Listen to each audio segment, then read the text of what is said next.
Hi, this is Jose Roca and I will present the work entitled Flow of a Capsule Suspended in a Newtonian Liquid through a Constricted Microchannel. This work was made possible by the LMMP lab with the support of Professor Marcio Carvalho and Professor Ivan Meneses.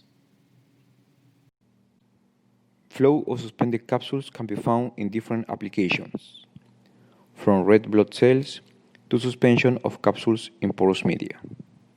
Red blood cells in biological systems have received a lot of attention over the years.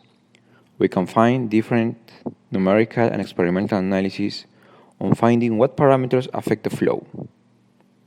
For instance, some diseases can modify the stiffness of these cells' membrane, affecting blood circulation. In porous media applications, by using suspension of microcapsules, we are able to reduce water mobility and to enhance oil recovery.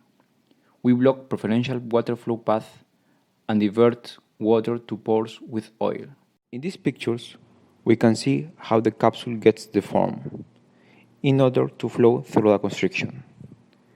Experimental results show that there is an extra increase of the injection pressure related to the presence of the constriction.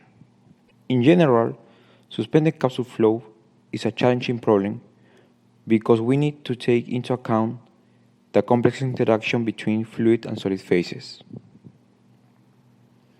This problem depends on different parameters, including the surface capillary number, defined as the ratio of viscous to elastic forces. In order to understand the dynamics at the microscale level, a constricted channel, the one on the right side, can be used as a model of a pore-throat connecting to adjacent pore-bodies. This problem is defined by the interaction between fluid and solid phases. For the fluid phase, mass and momentum conservation equations for an incompressible Newtonian fluid need to be solved.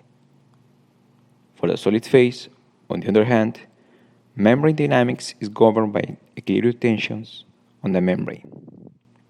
Thus, two domains are needed: for the fluid domain, which is fixed, and for the solid domain, the blue one, which moves and deforms as time evolves. In order to solve the interaction between the capsule and the fluid, we use the immersed boundary method, IBM. Both domains are coupled by the FB term. FB represents the force that the membrane exerts on the fluid, modeled as a volume integral along the solid volume V. This is a 2D planar flow. On the right side, we draw a free body diagram of a membrane segment. We have included forces along the S1 direction and the fluid force acting on the solid. After balancing forces along the S1 direction, neglecting second-order terms, and considering a massless membrane, we obtain this expression. After that, we can divide by the volume of the membrane segment in order to obtain the force per unit volume of the solid acting on the fluid.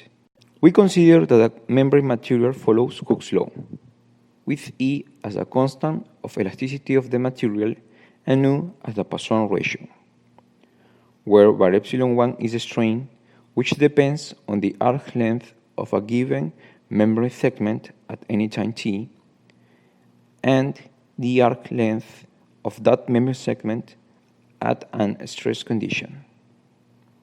Therefore, T1 at any time is expressed as follows, with T0 defining a pre-stress condition, which depends on pre-inflation parameter alpha. Thus, alpha 0 means that the capsule is completely relaxed at the initial time, and alpha greater than 0 means that the capsule is pre-stressed before the flow starts. The membrane position x is updated by the integral of the velocity times the delta function along the whole fluid domain omega.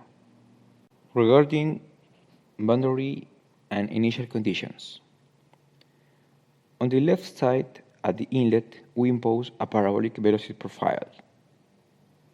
On the upper side, at the wall, no slip, no penetration conditions. On the right side, at the outlet, develop flow and zero output pressure.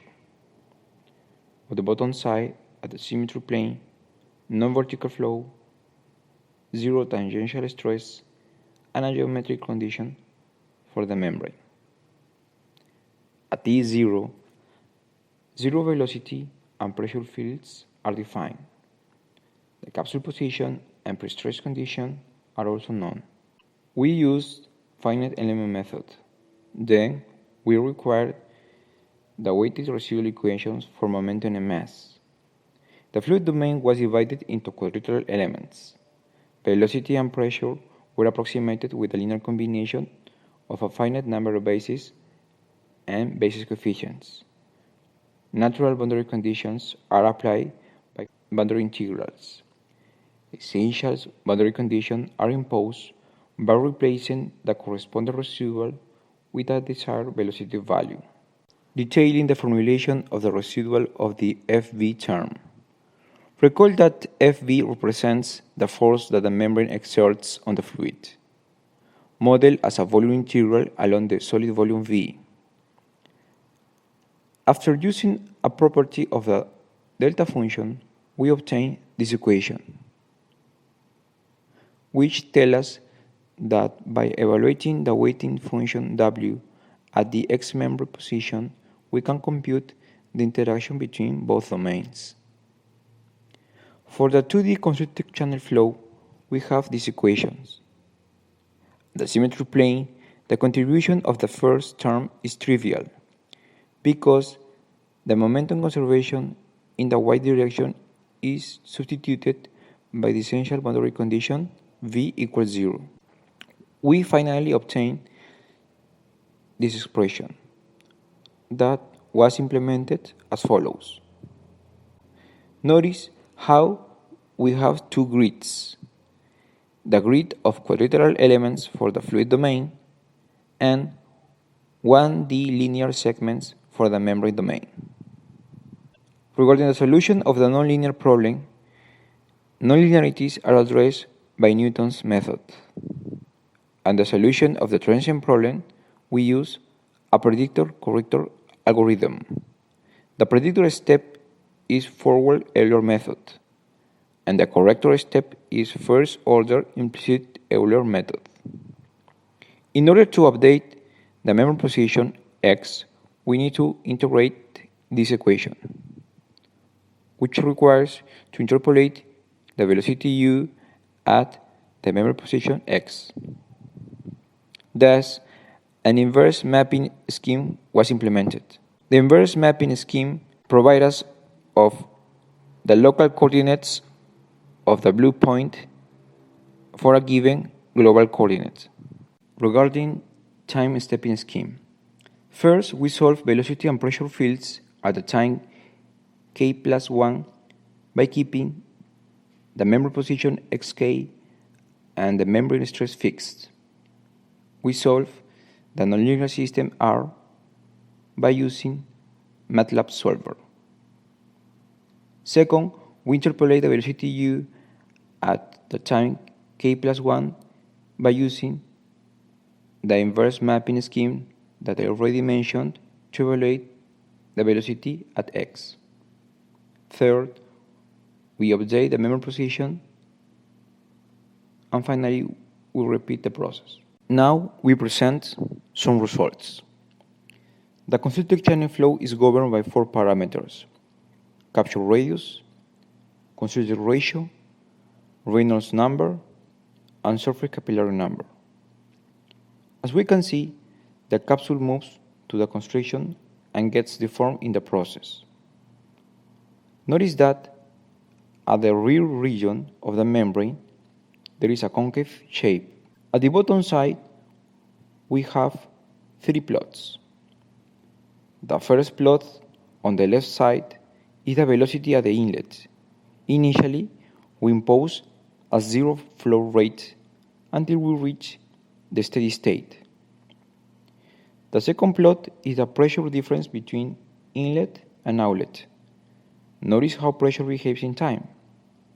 Pressure increases until it reaches its maximum when the capsule is at a constriction. The pressure peak is of paramount importance to our study. The third plot is the area of the region contained by the membrane. We look at it because for some cases, with lower surface capillary number, there is a slight variation of A. Here is another configuration for a lower surface capillary number. Observe that the capsule is stiffer and gets less deformed after the constriction. In fact, unlike the previous case, at the rear region, the membrane is convex. We can run different simulations for different surface capillary numbers. The lower the surface capillary number, the stiffer the capsule, the higher the pressure peak.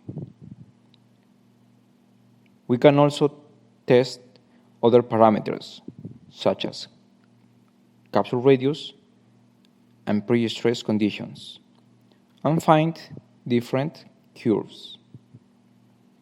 The intensity of the blocking mechanism, F, is defined as the ratio of pressure difference of the single-phase flow to the maximum pressure difference of the capsule flow at the same conditions.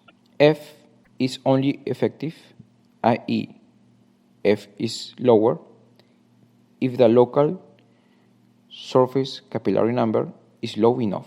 Finally, we study the flow of a suspended elastic capsule modeled as a 1D membrane through a 2D planar constricted channel, a pore-throat model, to evaluate potential pore blocking. The set of equations was solved using finite LMMP method with immersed boundary method.